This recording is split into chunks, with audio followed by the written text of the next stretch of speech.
Shalom, shalom. Nous allons commencer notre émission. Aujourd'hui, nous allons parler de Pâques. Qu'est-ce qu'est la Pâques pour les chrétiens? La Pâques des chrétiens, c'est avec un S. La Pâques des Juifs, c'est sans S. C'est ça ce que nous allons voir. La puissance de la Pâques chez les chrétiens. Alléluia. Nous allons pas tarder. Alléluia. Nous allons prier pour la parole. Alléluia. Soyons connectés. Alléluia. Merci Jésus pour ce moment merveilleux que tu nous donnes la force de parler de toi, Yahweh, de prêcher, de publier tes bienfaits. Nous te disons merci, Yahweh, pour ces grandes journées de la Pâque que tout le monde entier sont en train de fêter. Les païens ou les chrétiens, c'est ça qui prouve que tu es au-dessus de tout. Voilà pourquoi je te dis encore merci de remplir ma bouche de ta parole. Yahweh, d'ouvrir grandement les oreilles de tes enfants qui vont suivre, qu'ils comprennent qu'est-ce qu'est la Pâque, qu'ils comprennent pourquoi la Pâque, qu'ils comprennent que la Pâque c'est la délivrance pour les chrétiens, qu'ils comprennent que la Pâque c'est un changement de vie, qu'ils comprennent que la Pâque c'est une paix, c'est une pardon de péché. Voilà pourquoi nous te confions ce moment, Saint-Esprit. C'est ton temps de nous apporter la vision, le discernement, et nous te confions ce moment, toi qui glorifies le nom de Jésus. Nous brisons tout ce qui n'est pas de toi. Nous plantons la croix de Golgotha parmi nous, et nous invoquons ton règne du début à la fin. Nous avons ainsi prié au nom puissant de Jésus-Christ de Nazareth. Amen. Voilà, voilà. Voilà, voilà, nous allons commencer notre émission. Nous allons commencer notre émission. Alléluia, Hosanna, Hosanna. Nous allons parler de la Pâque. La Pâque, c'est une grande fête pour les chrétiens. Yo, yo, yebitina ya Pâque. Aujourd'hui, je vais t'apporter une bonne nouvelle de la Pâque. La Pâque, c'est une délivrance pour les chrétiens. La Pâque, c'est la fin de misère. La Pâque, c'est le pardon du péché. La Pâque, les chrétiens sont libres, sont libérés. Alléluia. Tokota la Pâque, en gros, place au yozali, partager. Nzambe apambola yo, lekinangamiko. Nzambe apambola. Aujourd'hui, nous parlons de la Pâque. Pâque ezalaka mibale. Tozala Pâque mususu bakomaka. Pâque batiaka esi na suka te. Tozala Pâque mususu batiaka esi na suka. Donc Pâque oyo batiaka esi na suka. Yango wana ya biso ba chrétien. Mais Pâque oyo ba ezanga es ezali Pâque oyo qui existait depuis l'Exode 12. Dans l'Exode 12, nous voyons les Juifs fêter pour la première fois la Pâque sans S. Alléluia. Laissez-moi une minute de partager. Comme ça, nous allons commencer notre émission parce que aujourd'hui, c'est une grande journée pour un chrétien. Oyo bakufe la yo. Esaïe lobi, je vis un peuple assis dans les ténèbres. Mais peuple en moi moni lumière. Alléluia. Jésus, tu as fêté Pâques. Sokotali, Pâques ango, ezalaki toujours sans S. Jésus a fêté Pâques. Oyo ba juif ba fêtaka. Na Marc 14. So totali tangwa tindi batu. Bake mikoluka. Mutu moko bakomona na mboka amemi krish. Botuna na ye place au biso tokolia. Alléluia. Jésus azalaki nanu ye moko nanu pe na paki ya juif avant tokoma na paki oyo ya sans cesse. Alléluia. Paki eza mokolo monene pona yo chrétien. Alléluia. Oyo azala kondima yende akomona likambo moko spécial. Makambo na Nzambe ezali mystique. Makambo na Nzambe ezali Bible lobi on ne peut les sonder. Ezali ko surpasser intelligence la biso. Makambo na Nzambe ezali eloko moko tango bazo loba yango. Yozo mona lokola ba blague. Yozo mona lokola bata maboma. Yozo mona ngo lokola eza n'importe quoi. Mais Bible lobi, il y a que ceux qui croient qui pourront voir. Alléluia. Tout ce monde, même les Romains, même les Juifs, sont traités, les disciples de Jésus, ces gens-là sont fous. Même Jésus, il y a beaucoup de traités, donc, ma camouflage, Nzambe tango esobima, tango yoso soit parti là yo. Place nezo considéré yo, alléluia. Et ça ma kamona blague te. Ce qui a comme kamona blague biso tongito ya wate pardon.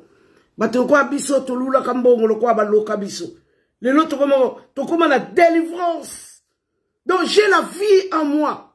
La vie de Christ. La paix que je n'ai jamais trouvée au monde. Alléluia. Tozo lobe la Pâque lelo. Fungo la matoi. To partager. La partager une minute. Bongo tokota na programme na biso. Alléluia. La Pâque. Pâque ba feta kiango na Exode 12. Alléluia. Nzamba tindi Moïse modèle nyoso pour aloba la Pharaon atika peuple na ye. C'était impossible que Pharaon atika yo. Bando ki ya libota na yo batika yo. Ezali impossible. Na maloba boye, ezali impossible. Il fallait sacrifice. Il fallait l'agneau soit sacrifié. Alléluia. De Pharaon akokaki kotika libota na Israël. Tolingi tolobe la Pâque. Nazana 2 minutes. Yako partager. Tozo banda émission na biso. Tozo banda émission na biso. Nzambe azala na biso. Nzambe azala na biso, alléluia. Tozo banda émission na biso. Tozo banda émission place oyo zali. Partagez, partagez. Nzambe akokanisela yo.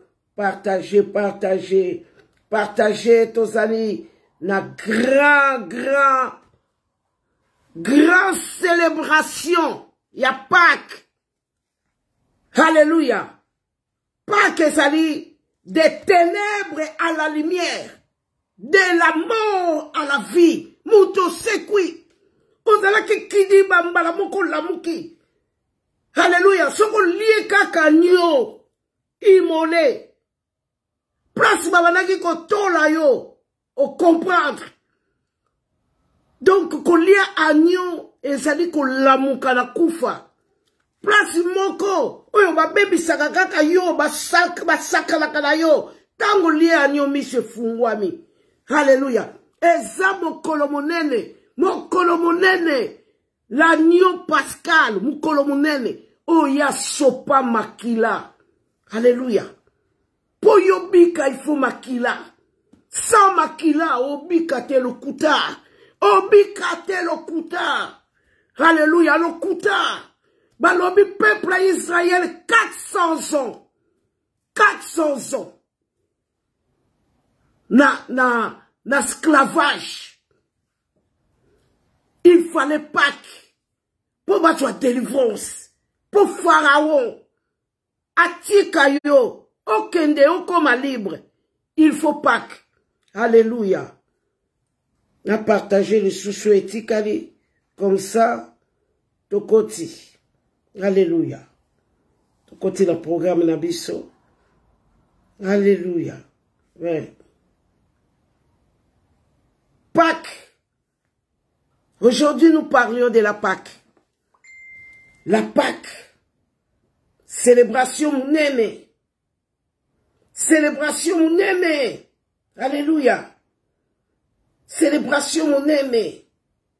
Oye bikisa ba mabota. Ekangola ba mabota. Elongisa batu oyo bazalaki incapable. Oye zongisa batu na vie. Oye lamusaka batu. Bakufi, alléluia. La Pâque. La Pâque. Oye kangola ki peuple na Israël. Depuis 400 ans.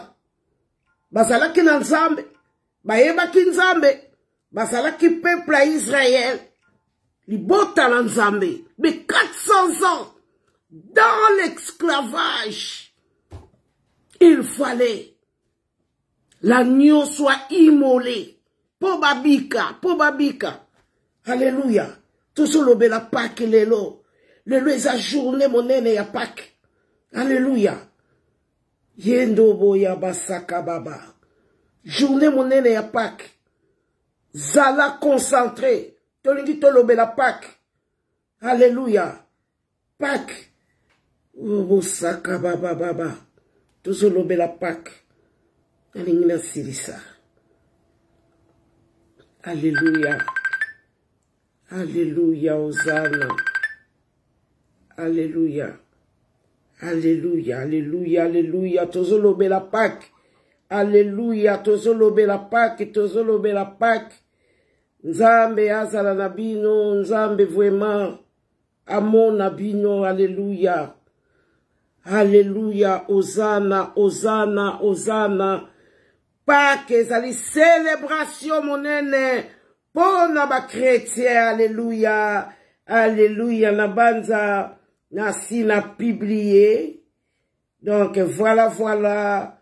To bandi émission na biso ya Pâque.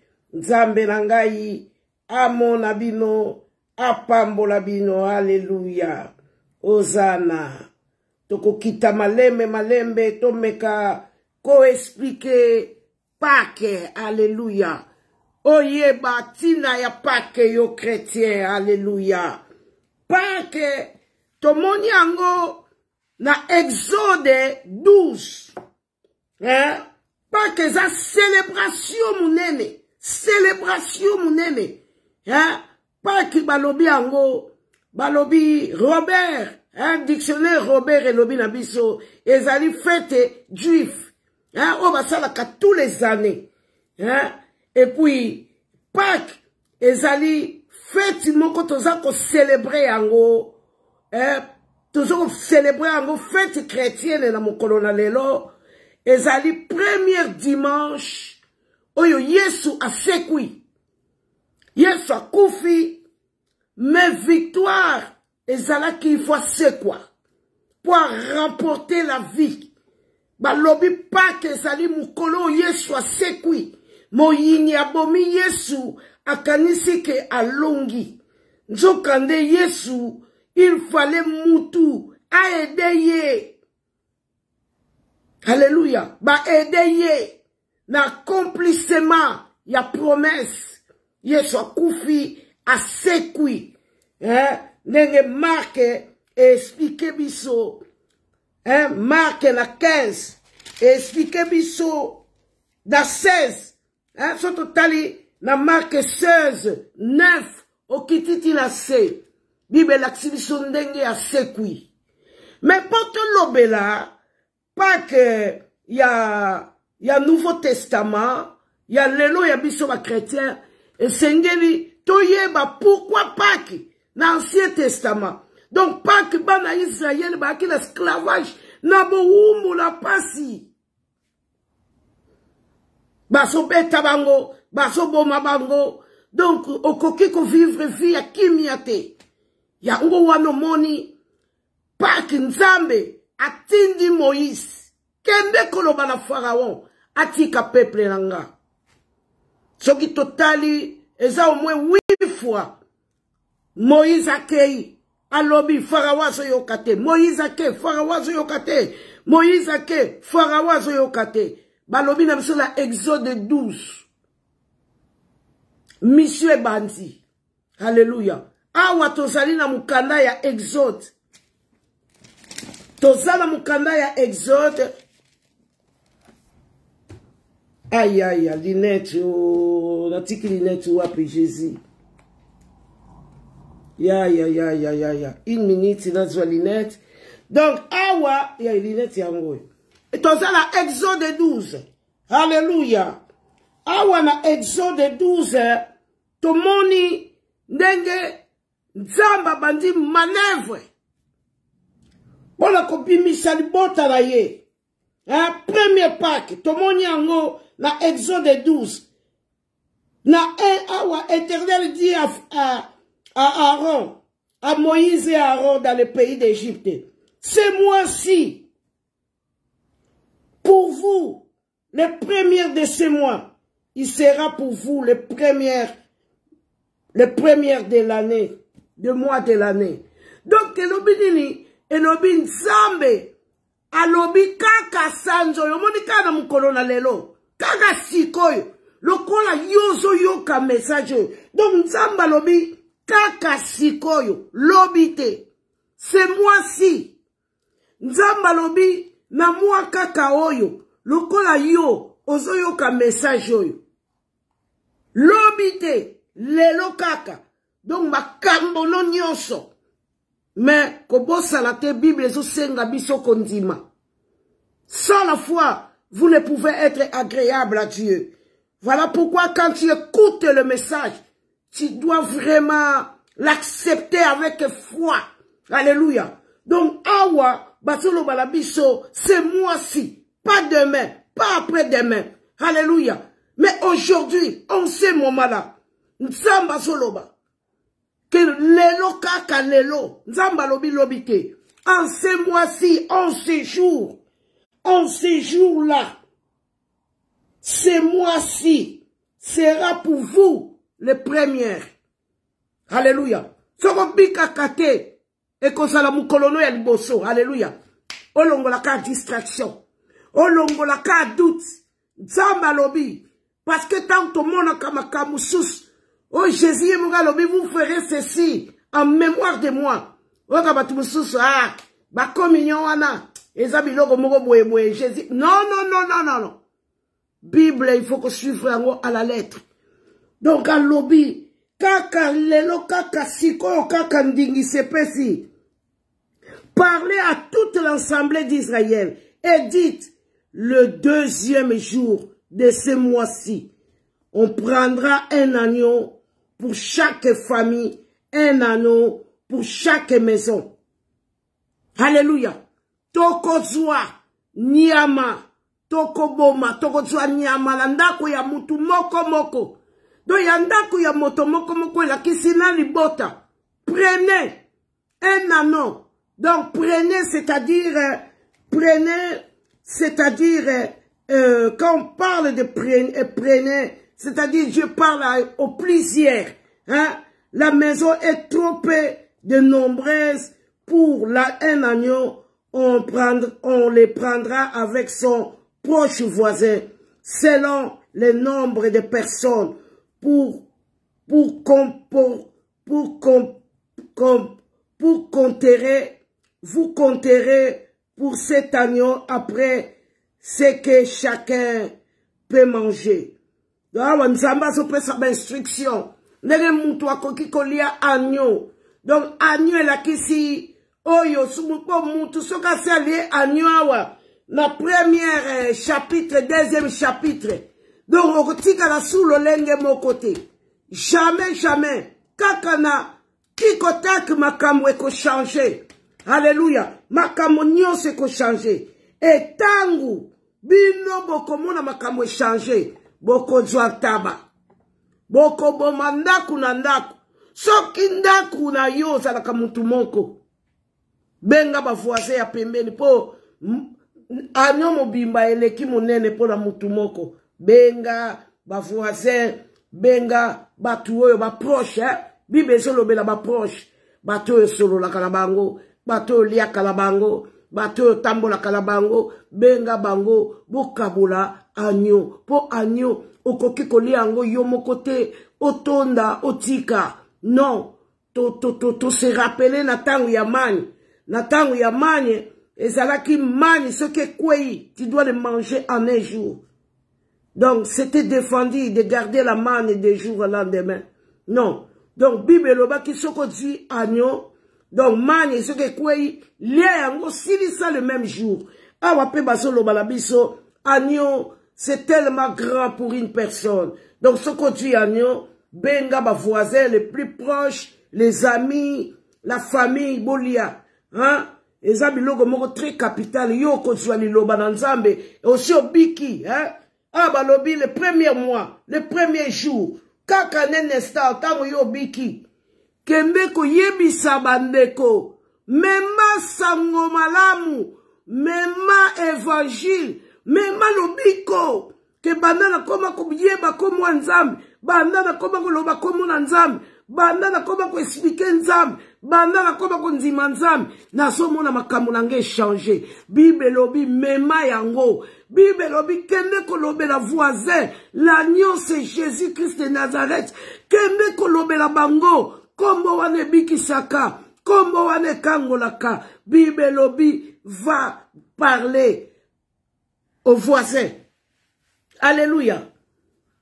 Va parler aux voisins. Jésus est mon croyé. Alobi, allez faites de toutes les nations des disciples. Kende koloba, que Christ wana, soko lieye, o gouteye, o kotika ye lisute. Soko lieye, o gouteye, atako ba kate labino et tumbu la famille, et sili obiki. Soko yebika Yesu wana, o ba lokayo, obiki. Soko ko yebi Yesu wana, o ngaina soka musalate, ozu.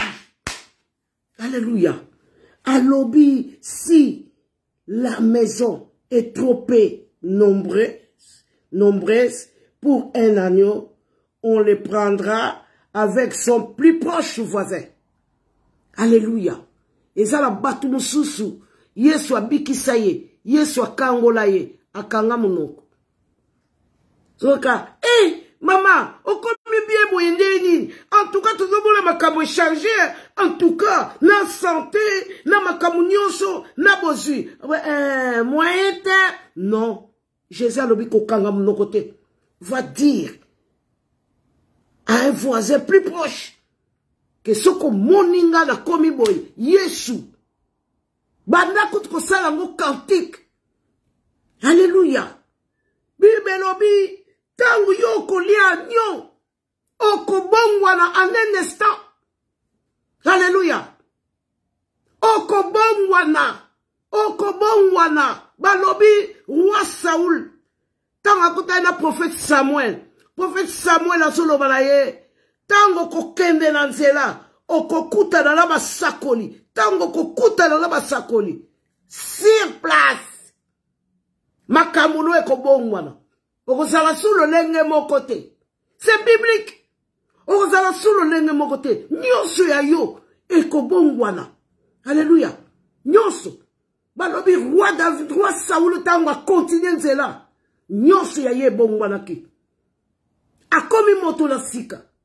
Balobi akomi ko prophétiser. Balobi akomi ko loba langue. Alléluia.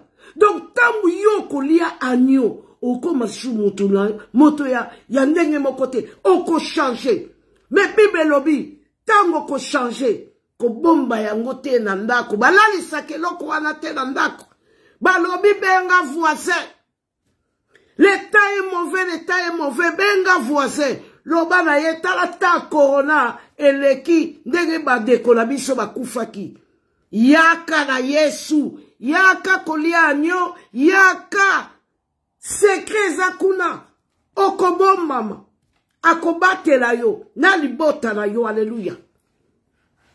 Balobi Christ c'est fin de la loi, Christ c'est fin de condamnation. C'est ça la Pâque. Balobi il n'est plus dans le tombeau, il est ressuscité. Alléluia. C'est le Christ que nous parlons, c'est le Christ puissant. Alléluia. Oyo, Esaïe alobi, un peuple assis dans les ténèbres, vit une lumière. Alléluia. Donc, peuple Israël, tozala Exode 12. Balobi, soki agneau, eleki, munene, benga voisin. Nzamba sale la kabato makambo minene. Asale la kabato makambo ya mikiete. oyo muke nzambe kolongwa kaka na yebi bato ebele kolongwa Kinshasa koya poto oyo kota ba jeune. Publier c'est bien fait. Bible zo ordonné biso to publier ba bien fait ya nzambe. Publie muke oya salela yo muke kaka. Alléluia. Nous ne pourrons pas oublier. Moto nyonso amona elombo na nzambe. Moto nyonso amona signe na nzambe. Balobi soki eleki munene ozalaka yomoko benga voisins les plus proches selon le nombre de personnes. Vous compterez pour cet agneau d'après ce que chacun peut manger. Donc, à tellement agneau munene, au koki ko contempler ye yo mon côté. Balobi compassion na ye silate. Alléluia. Compassion na ye et silate. Benga voisin les plus proches. Pobolia agneau. Alléluia. Kobomba te makamu nzamba salela yo. Nzamba salela kabatu makamu ya minene. Balobi un peuple assis dans les ténèbres. Vit une lumière. Alléluia. Peuple Israël lembi. Bon umbu et pas Pharaon. Pharaon lembisier. Pharaon kangi 400 ans. Mais est-ce que la 400 ans wana? Toujours mon a 4 générations. Alléluia. Kakandengo sawana. O souffrir yo. Na libota no subana na yo. Tout ça l'attention. Ceux qui ont parents souffrir, toi eba kebana pe ba souffrir. Voilà pourquoi na lobaka na ba parents oyo ba pesa ka bana na bango ba cadeau, o anniversaire à moi, yo anoko sombe de moi la cadeau non. Donc bon est vraiment le meilleur cadeau ya ko pesa mwana ezali l'agneau immolé. Pour ceux qui ba yo bikité bango pe ba ubikate. Alléluia. Bango pe ba kolela. Pourquoi? Parce que Nzambe mutaloba qui jusqu'au 4e génération. Yango tomoni peuple à Israël, esclavage 400 ans. Il fallait l'agneau immolé. À Tumba Mambeka. Parce que Pharaon, ils a pas si pourquoi il s'aille. Pharaon, akanga batu ebele. Ezo senga kaka. Olia agno oyo tozo memela yo lelo. Sango yo tozo memela yo lelo. Balobi, c'est moi-ci. Kaka lelo, lobite, yo bika, yo kangwama. Pozo yo ka bonne nouvelle o balobi ke ko bomba yango pona yo mon côté. Jésus a yé alobi allait faire de toutes les nations des disciples. Alléluia. Car la foi c'est la folie. C'est la foi. Où est-ce qu'on déclenche ma miracle. Alléluia. Bible Lévitique à l'obi, le sang c'est la vie.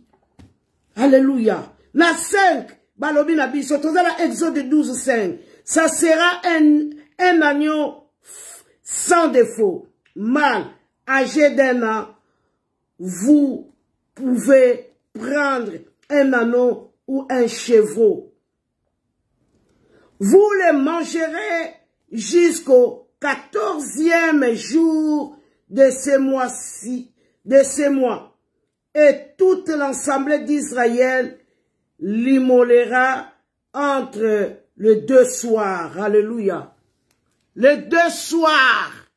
Alléluia. Donc, l'agneau wana ezali déjà Bazako préfigurait déjà, hein, Denge, Yesu, oui, ça veut dire déjà, la vraie agneau, oyo akoya lokola Yesu. So totali Yesu, akufa ki entre les 2 soirs, hein, naba 15 heures, hein, Bible benye 9e heure. Donc, pas le soir, pas la nuit, entre les 2. Donc, Christ akufa ki tango wana. Donc, bazolo bana tango wana de, yo oko joa agneau, hein? Vous le garderez jusqu'au 14e jour. Boko bomba yango. Ti 14e jour. Alléluia. Na moi oyo, en ce mois-ci, tangu bokobomba yango, et tout est Israël, moto nyonso, oya Israël. Alléluia. Agneau oyo bango baliaki. Et bikisaki moto nyonso. Ikomwa Yesu. C'est le seul nom qui nous a été donné. Nzima kaka okomona. Alléluia.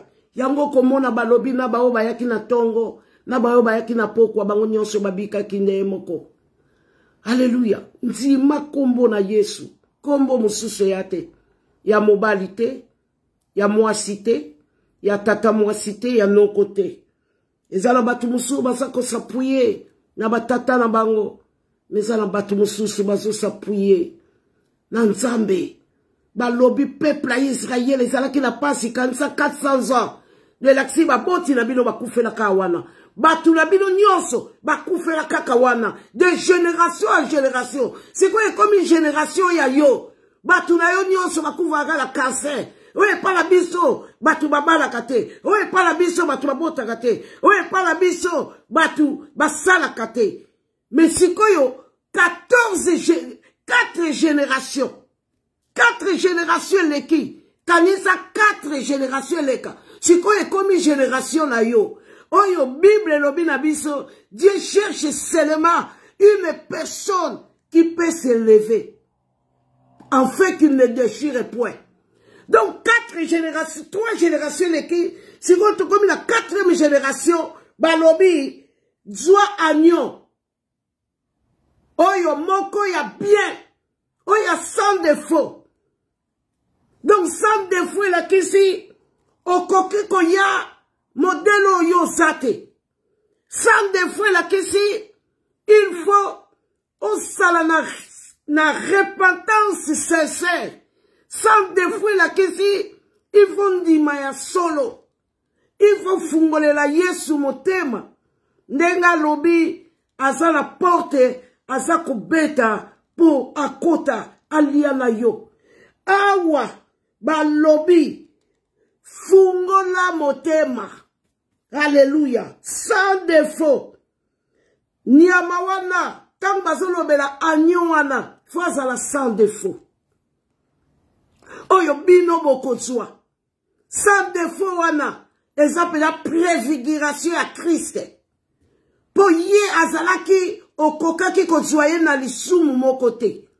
Ye azalaki l'agneau qui n'a jamais péché. Donc azalaki sans masumu. Soko totali na ba sacrificateur mususu. Bibezo la kisabiso. Et comme qui nata ya prophète, dernier prophète Malachi. To moni bazo la kisabiso. Ezala ba sacrificateur. Bazo ye la nzambe. Agneau oyo ya mabe. Okokako pesa nzambe agneau oyo bukana no kolote oyo ebeba te. Il faut yela ye agneau sans tache. Donc bango bakomaki ko yela ye agneau moko ya ebeba. Bible zo senga biso motema na yo mobimba. Motema na yo mobimba. Entre les deux soirs, ne baboma Yesu. Motema mobimba l'agneau immolé. Oya péchaté. Alléluia. Yango komona kaka. Bible solo balabiso. Soki libota oya ngai. E bondeli ya solo. E bongwani ya solo. Ngai nzambe. L'agneau sans défaut. Kaka yemuta kukaki yako bikisa. Balobi pona. L'agneau. Oyo ya sans défaut. Alléluia. Longola na makambu ya lukuta. Longola na makambu ya mabe. Alléluia. Ava yolia agneau. Alléluia. Entre les deux soirs. Baboma Yesu. Entre les deux soirs. Sokotali. Au moment à 15 heures. Donc, il y a 15 heures. Et il y a midi 13 heures. Il fallait à la kaka katikati. Entre 15 heures et 18 heures. De baboma yeptangwana. Alléluia. Entre les deux soirs, on prendra le sang. Alléluia. Awato simbi makila. tangu apocalypse ezoloba na biso likambo ya makila kosakana na makila te yo sakanaka na makila yo salaka blague na makila na Yesu. Apocalypse alobi ils ont vécu à cause du sang de l'agneau. Makila wana ebikisaka yo mwana na nzambo bondela kozoleka makila. Makila, le sang de Jésus, c'est une arme puissante pour les chrétiens. Alléluia. Makila na Yesu. Bible lobi bana la Israël l'esclavage. Balamukaka na tongo. Basalaka ka bilanga. Basalaka kaka bandaku. Bambema kakaka bamabanga. Bamabele. Donc, tant y a repos, ça l'a quitté pour la bango. Bible tal ici. Kenzambe atindi Moïse. Kita la nouvelle oyo. Loba la basien. Ya Israël. Makambo yonga na lobi na yo. Loba la bango. On prendra le sang. On prendra son sang. Donc comme il a 7. Et on la mettra sur le deux poteaux et sur les linteaux de la porte des maisons où on les mangera. Alléluia. Awa, et là comme quoi ça grave. Awa balobi te que nabanda kunyonso. Hein? Balobi dans les portes de la maison où on en mangera. Donc la kisi mutu nyonso te liaka agneau. Et la kisi mutu nyonso te asale la kanilo balanzam. Balobi na ba oyo bako sale la yango. Bangonde bakotia makila na lento ya bandaku na bango. Alléluia. Bangonde bako invoquer le sang de Jésus. Bangonde bako utiliser le sang de Jésus. Pour alobi que na pesi bino makila. Pour servir bino na outil. Alléluia. Pour vous servir ango. En face ya moyini. En face ya maladie. En face ya mikakatano. Alobi na bandaku oyo bako lia agneau. Bangonde bako zala na protection tango bako tia na ba porte na bango. Alléluia. Na bandaku oyo bako recevoir l'agneau. Nde na ndaku wana ne batu bako bika. Na ndaku oyo bako recevoir agneau. Nde ndaku wana nde liwe kokota te. Na ndaku oyo bako recevoir agneau. Na ndaku wana nde ngala kopesa bomoi. Na ndaku oyo bako ndima koboma l'agneau. Na ndaku wana nde condamnation ekokwea. Ezalaki pona mutu nyonso te.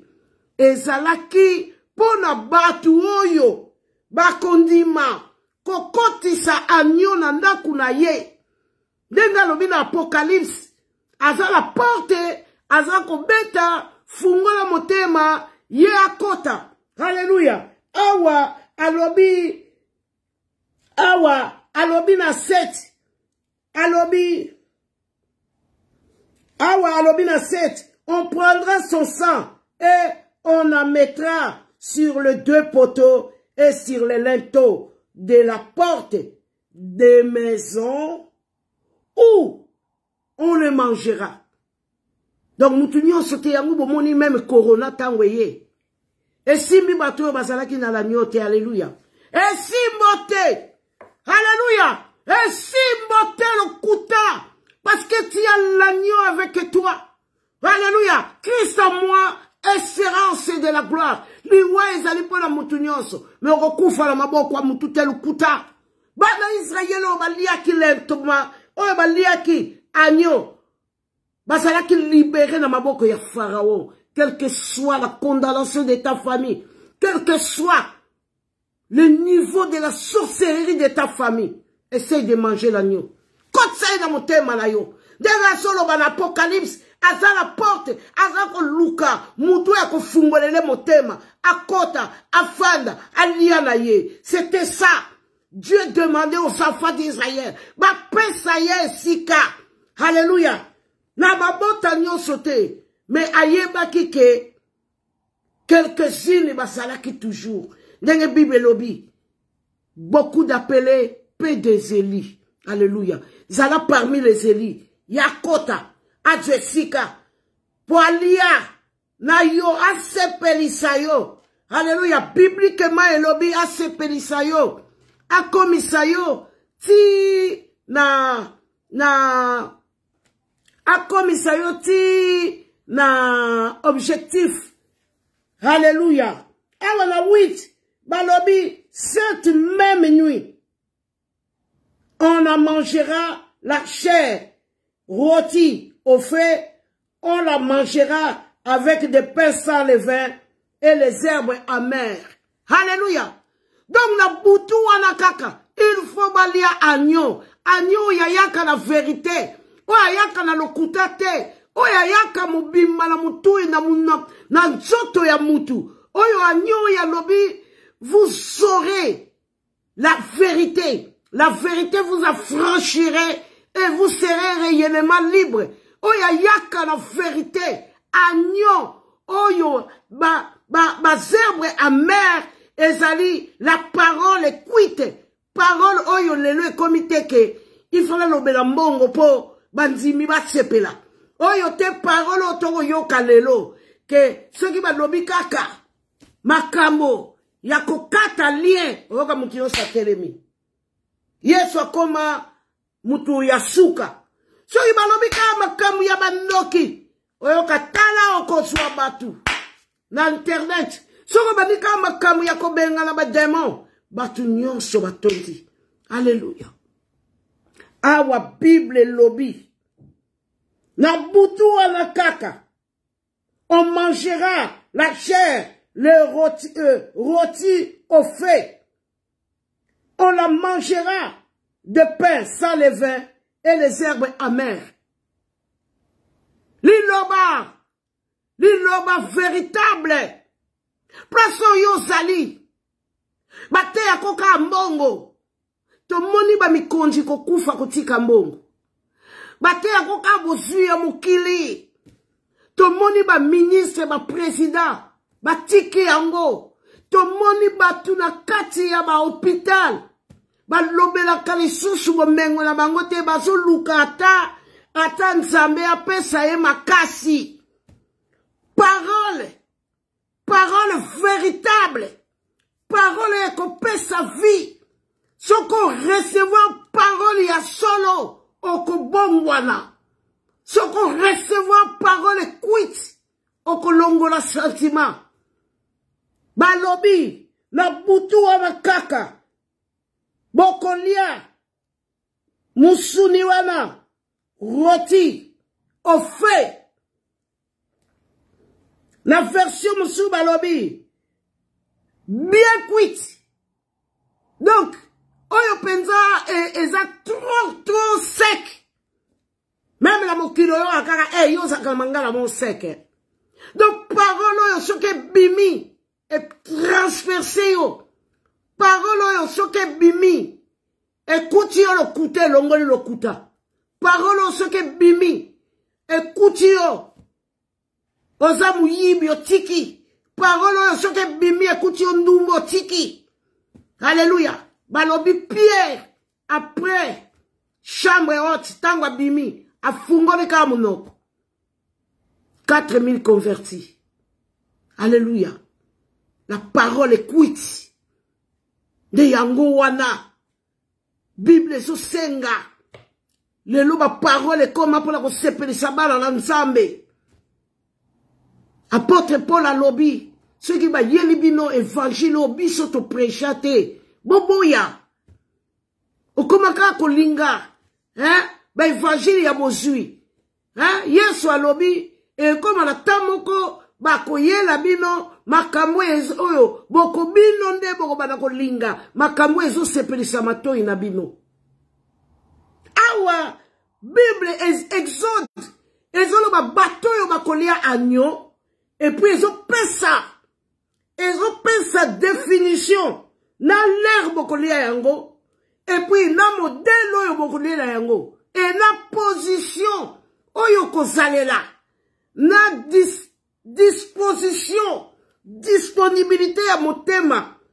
Oyo tango kolia agneau. Oyo yo kozala nango. Hein? Disponibilité ya pensée. Hein?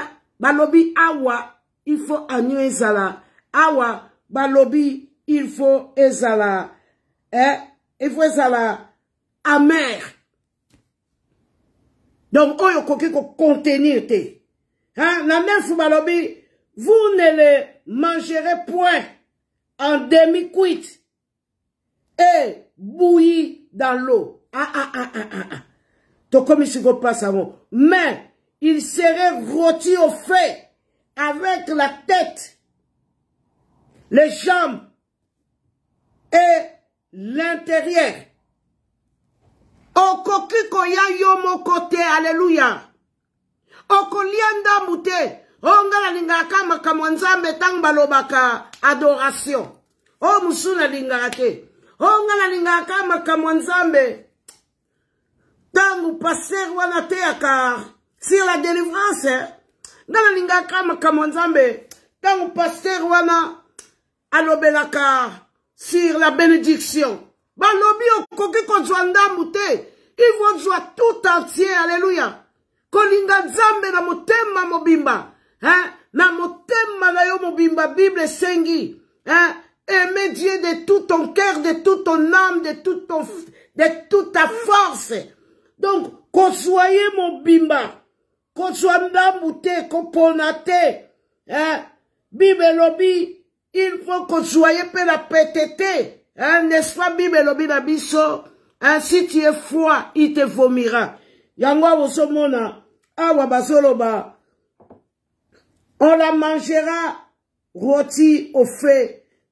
On la mangera avec le pain salé amer.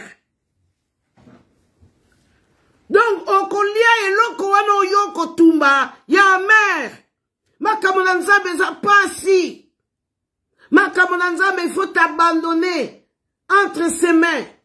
Makamona nzambe, bat okokabwana na batu. Makamona nzambe.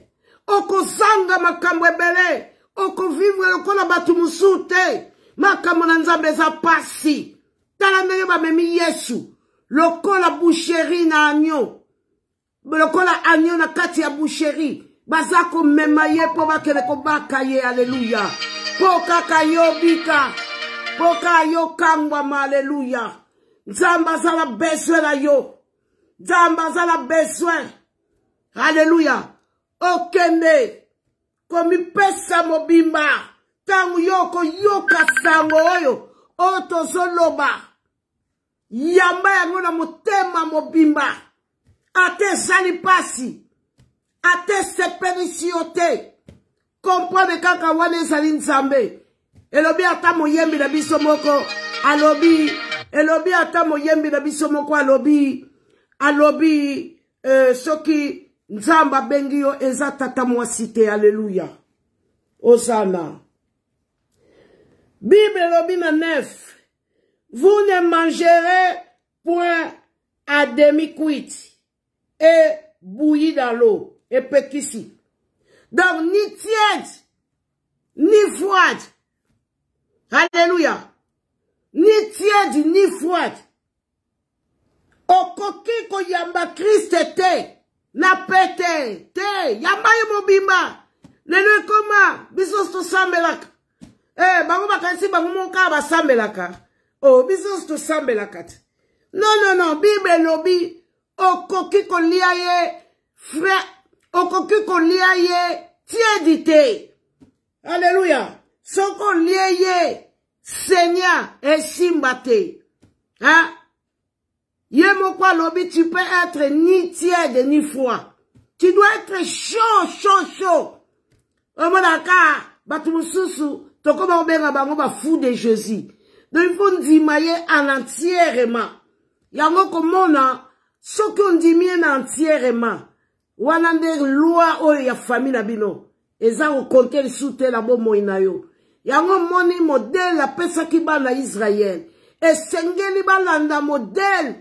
Po obika, faut landa modèle, hein? Le biko ezali na prix, Il y a un prix pour être sauvé. Hein? Il y a un prix pour ta délivrance. Il y a un prix pour ta guérison. Il y a un prix. Alléluia. Et puis ça m'a dit moutounio sauté. Oka mutumusuru na banjo bonde la obangi. Me oko yoga kaka. Moi lukute eza mukie.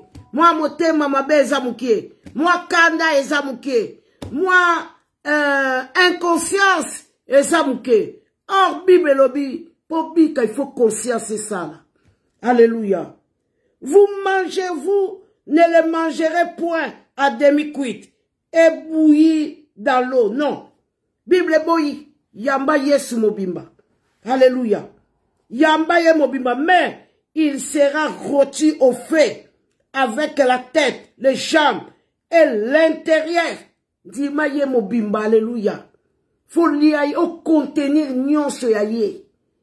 A koti katina yo. Sikoyo Christ en moi, espérance de la gloire. Ndoki nini akoyako mekayo. Yango komona ba chrétien ndoki alea yo. Parce qu'on dit ma Yesu yandamu. Dit ma Yesu mobimba. Okokoma intouchable. Kaka asambe la kate. Ayaki awa. Basona kina kata mwasina kufi. On dit ma Yesu yandamu. Alléluia. Awa balobi. Okolia ye, otango kolamba ye, na mai ya kotokisa te. Ivo tumba ye na moto akoma kwiti. Olia ye mobimba. Koponate oli boko, oli kolono. Nyoso anyo kota la njoto la yo. Wana doko mona délivrance. Oyo bana Israël ba monaki. Bible lobi, malgré nyoso wana. Oyo Moïse salaki batour liboso la pharaon délivrance ya kité. Délivrance eko ya tango to komi na moment oyo. Alléluia. Awa na 10 Exode 12:10 balobi vous n'en laisserez rien jusqu'au matin. Il n'en reste quelque chose le matin, vous le brûlerez au feu. Kotikate. Mobimba. Lokola na tango ya mani. Okokaki kolalisa yango te. Makambo na nzambe tango ezobima sikoyo. Zwa yango. Okozela lobi te. Nazala na bakambarade bele. Oyo babanaki koloba ke. Bon. Soko te yaka la Yesu azoloba no. Nasisa nanu. Makambo na nango bongo na koya. Ozo invité lelo azola kayo nakoya lobby. Tout ça là très attention.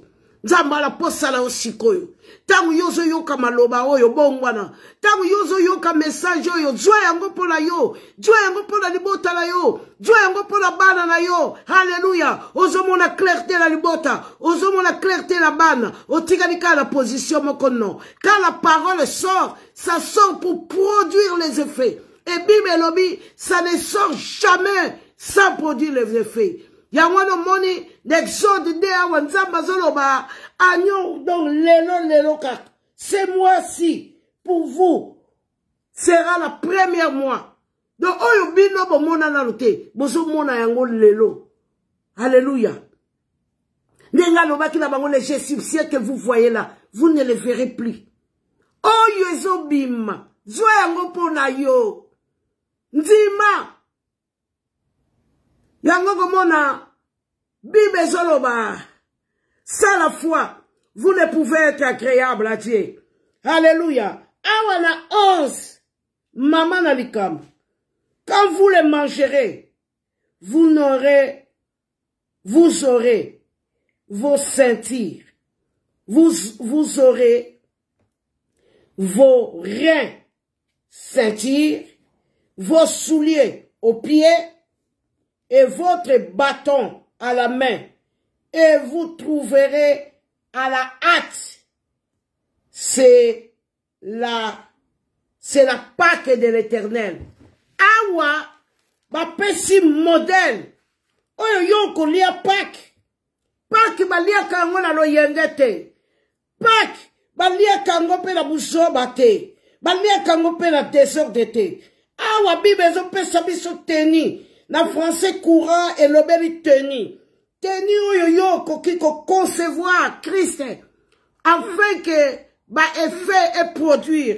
Alléluia. Awa balobi na biso modèle ya ndenge nini oyo yo kosalela na Christ. Hein? Soki toke na Ephésiens.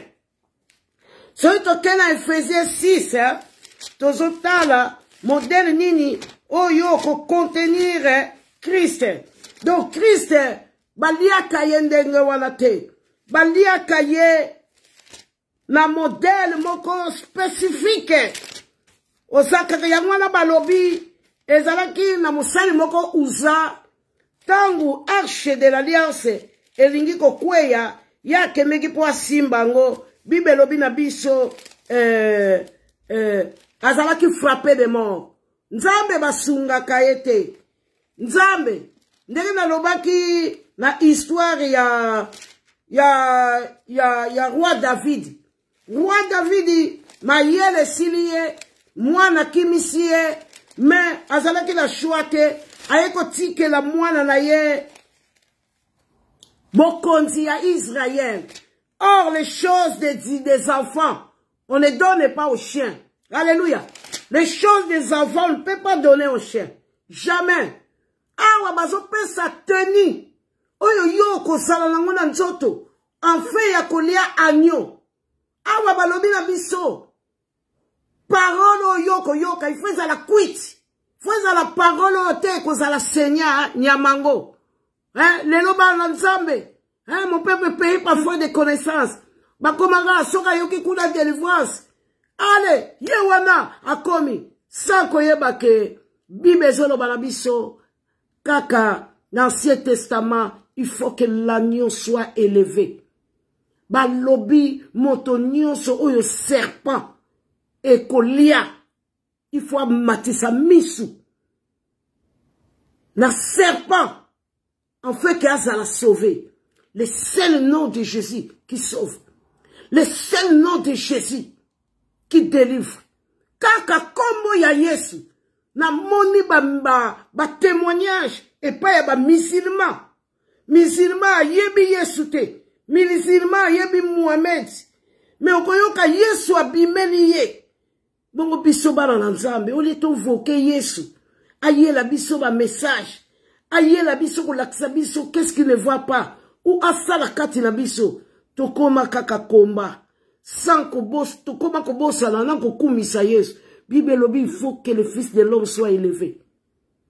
Et l'homme soute qu'il soit élevé. Et là où il est élevé, c'est l'absence totale de l'ennemi. Place au Yesu ya kotombwama. De place batu babikaka. Exode 11. Ezolo balabiso teni. Oyo yo okolie la agneau. Toyawa na Ephésiens 6. Ephésiens 6 ezolo kisabiso teni. Hein? Ce qui te bandit, na 11. Ephésiens 6, 11. Et le binabiso, revêtez-vous de toutes les armes de Dieu, afin de pouvoir tenir ferme contre le ruse du diable. Alléluia. Oyo, teni, poyo longa. Teni ya batu oyo baliaka l'agneau. Ezala batu oyo balataka ba arme de l'Éternel. Oyo ba lia agneau. Ezala mutu nyoso te alia agneau. Yango moni na Exode 12 ba expliquer na ndaku oyo ba kolia agneau. Nendaku wana nde bokotia makila na balento. Donc la tsindaku nyoso te. Pas koyo ba tu bele bazo célébrer yango. Mais mutu nyoso te alie agneau. To moni Pâques eza fête munene. Alléluia. Mais mutu nyoso te allié agneau. Ba paye baso célébrer Pâques. Ba to mokili baso célébrer Pâques. Ba to misala ba tu ba congé. Parce que ba nyoso baso célébrer Pâques, c'est bon. Po Yesu kaka nde aza élevé. Mais awa ba lobi teni. Oyo yo ko lié la Pâques. Oyo ya batu oyo ba lié agneau. Alléluia. Car na douce balobi, nous n'avons pas à lutter contre la chair et contre le sang, mais contre les dominations, contre les autorités, contre les princes méchants, contre les esprits méchants dans les lieux célestes. Yango komona awa na 12 na 11 ans. Alléluia. Balobi na 11 balobi na 11 balobi. Quand vous les mangerez, vous saurez vos ceintures, vos souliers aux pieds et vos bâtons. Bâtons de commandement, l'autorité. Quand yo koliango comme en autorité, alléluia. Oko comme en autorité. Sans autorité, tu ne peux rien. Tout le monde peut Moïse, à quel bâton d'autorité. Tu dis bossé à Pharaon. Bâton wana yango de autorité ya biso, ba chrétien lelo. Donc battez de l'autorité. C'est pourquoi prenez toutes les armes de Dieu afin de pouvoir résister. Alléluia.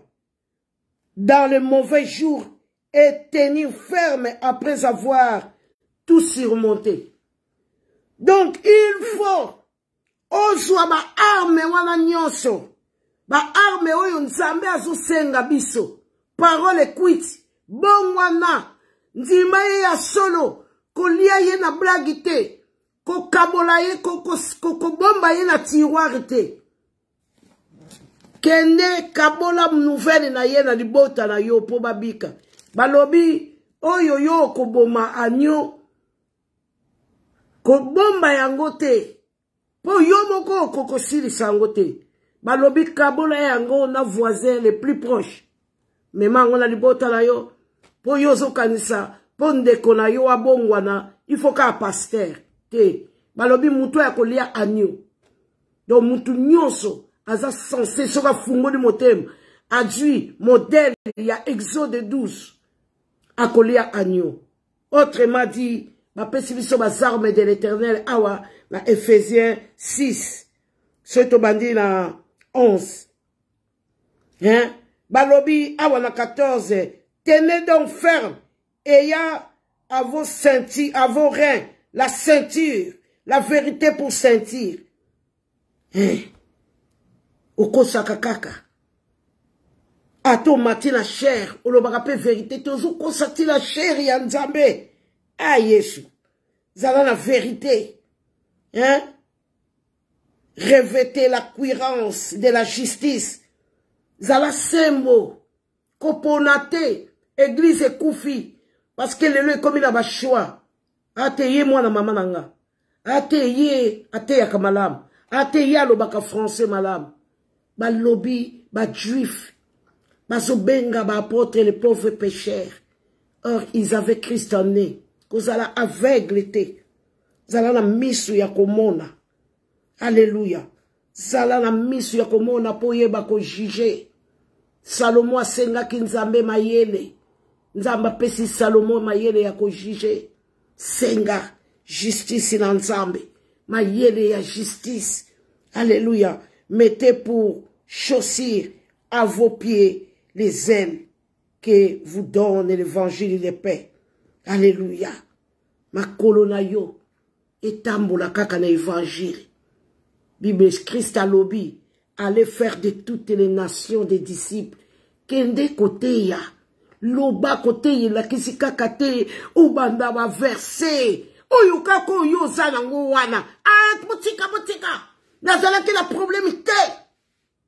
Yesu ayanolinga. Hein, Bible lobby. On les a reconnus par la parole de leur témoignage. Loba.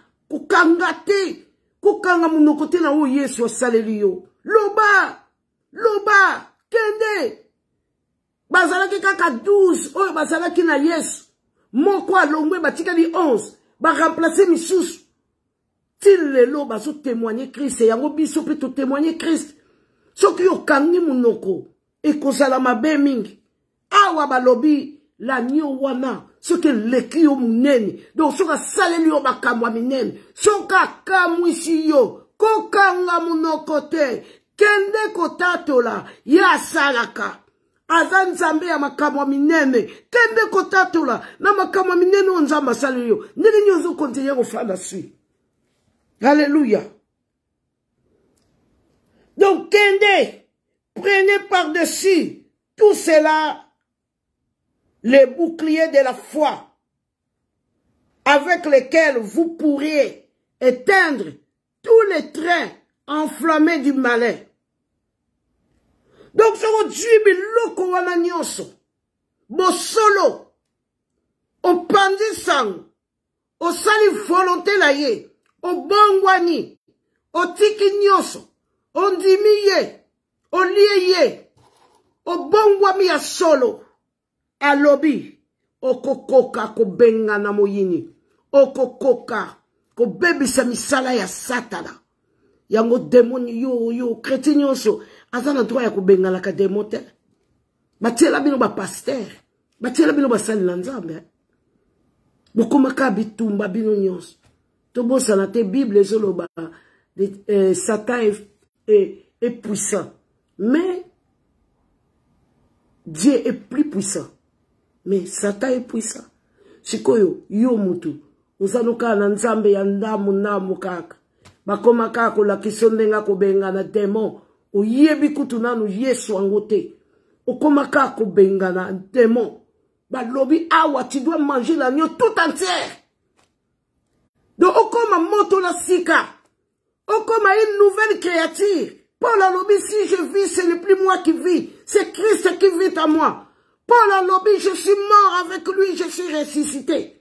Yokana modelo yozawana. Malamoko bandi Yesu na komba. Mais tu es mort d'avance. Balobi, il faut que l'agneau soit élevé. Il soit élevé de tous. Balobi mutu oyo. Akolata teni. Oya Exode 12, 11. Oya Ephésiens 6.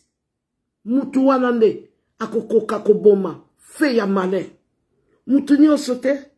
Alléluia. Mutu nyonso te. Prenez aussi le casque du salut et l'épée de l'esprit, qui est la parole de Dieu. Parole et lobby que ça l'a été respecté. Parole et lobby que ça l'a été respecté. Parole et péché si boye. Alléluia. Et ça là, chrétien me soit andimaka comme Yesu, mes paroles. À ça qu'on a te. O tenga na pasteur te. O nga na évangéliste te. Tu dois respecter biloko wana nyonso po yobika. Makambo na nzambe za te ke o nga la ponye loko boy. Alléluia. Yango komona na Marc 14. Yango komona na Marc 14. Bazo yebisa biso. Alléluia. Yango komona bazo yebisa biso na Marc 14. Te zera. Yango bazo yebisa biso na Marc 16. Jésus étant ressuscité le matin du premier jour de la semaine. Awa tozongele susuka sikoyo. Premier jour de la semaine. Apparut d'abord à Marie de Madeleine, de laquelle il avait chassé 7 démons. Pourquoi bimelie? Parce que Marie, azalaki motona sika. Alléluia. Mais là-bas Pierre alobaki, quand tu seras converti. Mais Marie na miniti wana, Marie azalaki motona sika. Akoka ki ko raté événement wana te.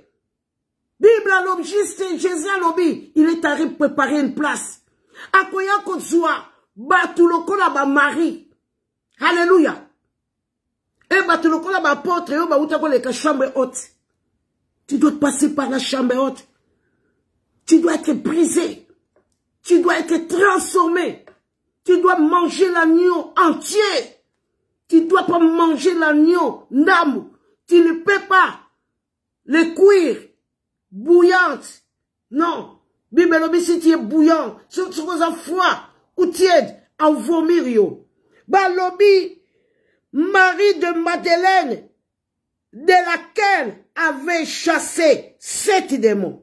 Elle alla à la porte, elle alla à porter la nouvelle à ceux qui avaient été avec lui et qui l'affligeaient et pleuraient. Marie, une femme délivrée de 7 démons. Pourquoi Bible les a expliqué? Hein? Bible l'obikakate Marie-Madeleine qui faisait la route avec Christ. Non. Bah, préciser biso. Jésus étant ressuscité.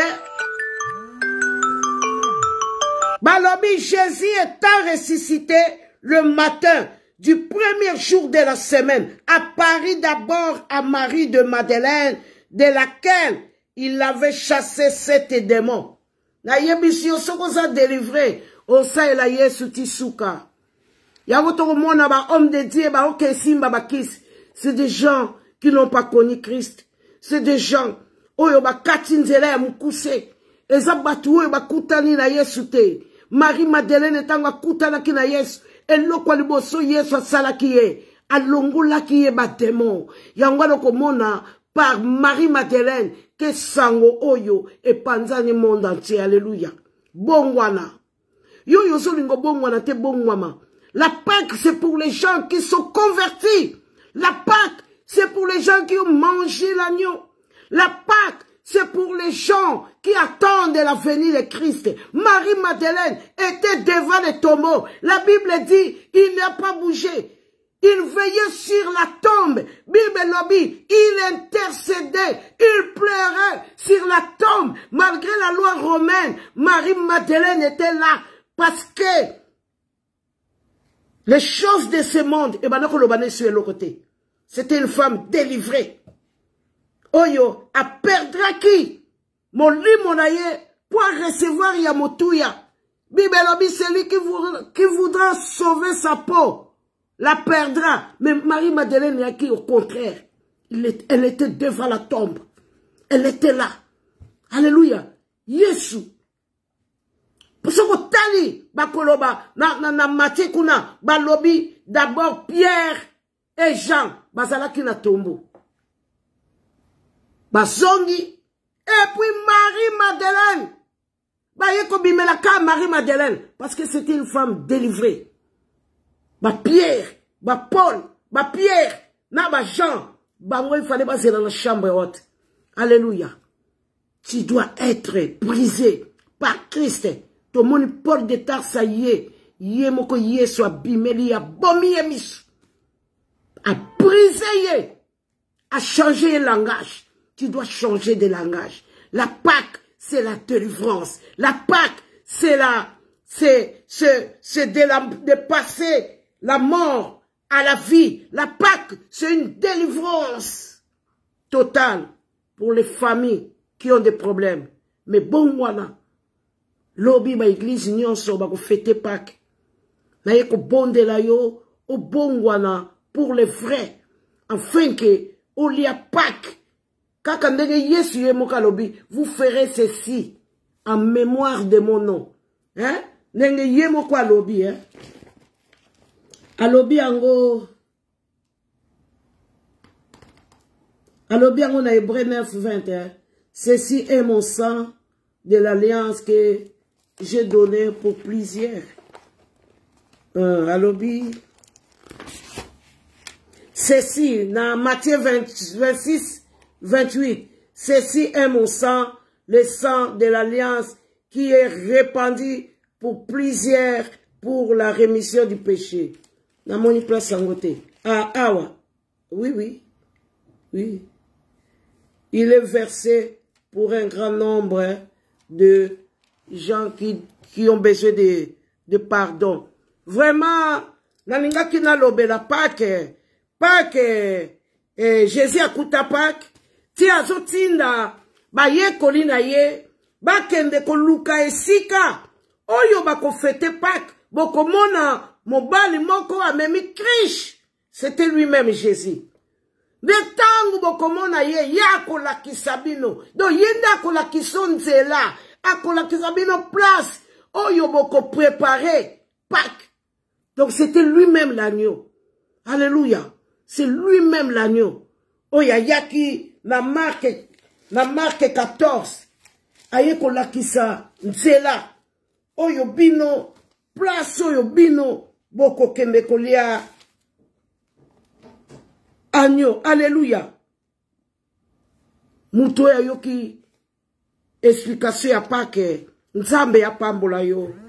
Pâques ezali mabete ezali malamu pona mutu nyonso. Me toyoki ke ndaku nyonso te eliaki l'agneau.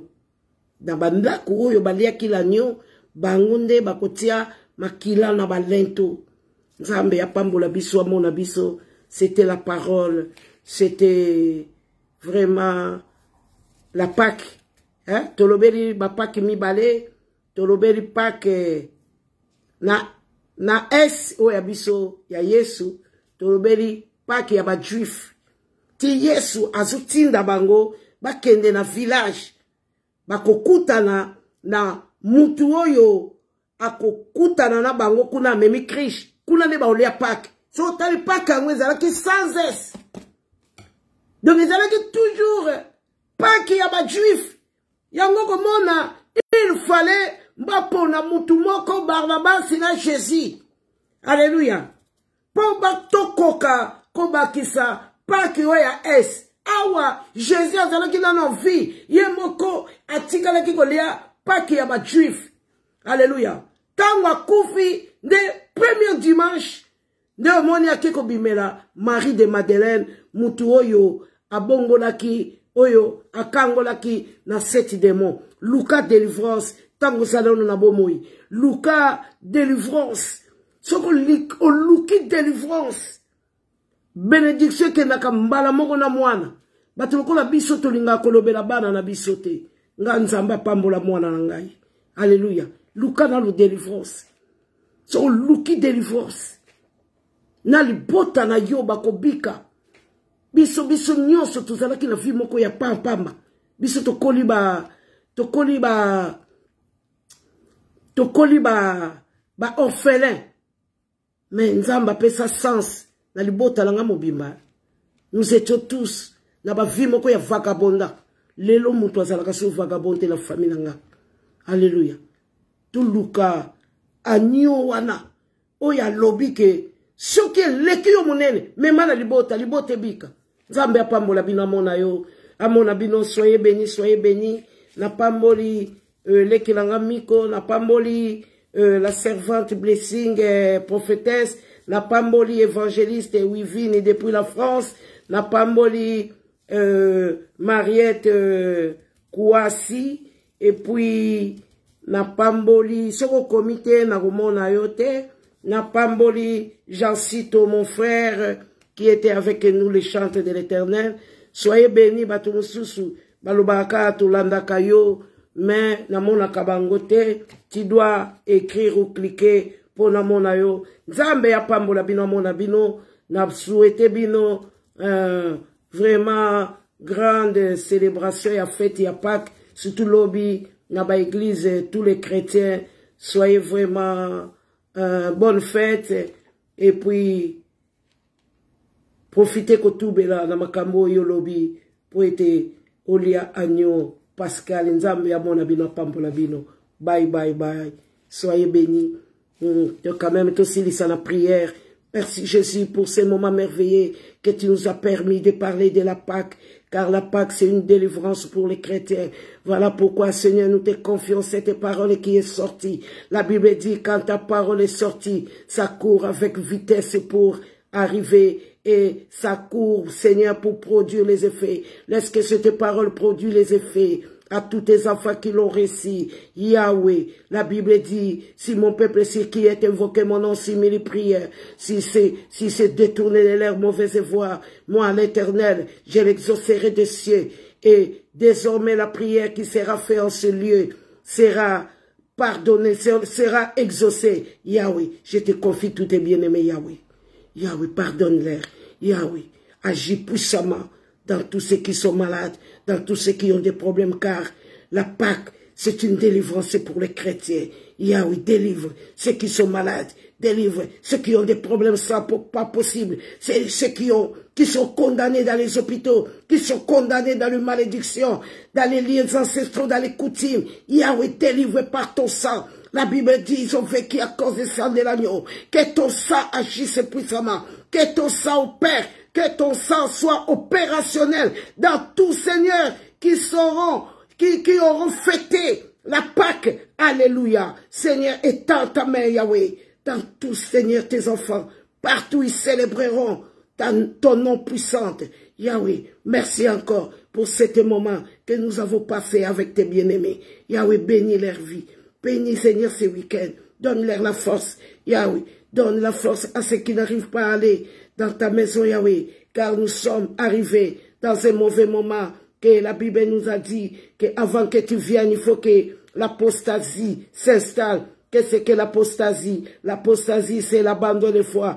Yahweh, Seigneur, préviens, Seigneur, ton peuple, afin qu'il ne t'abandonne pas, afin que quand tu viendras, tu les prends avec toi, comme tu nous as promis. Tu es allé préparer une place. Merci encore, Seigneur, de bénir tes bien-aimés, de les soutenir par ta force. Merci encore pour les délivrances qui viendra au nom de Jésus-Christ. Nous avons ainsi prié au nom puissant de Jésus-Christ et nous te disons encore merci, merci, merci. Joyeuse Pâques, bye, bye, bye, bye, bye, bye. Soyez bénis au nom de Jésus-Christ de Nazareth.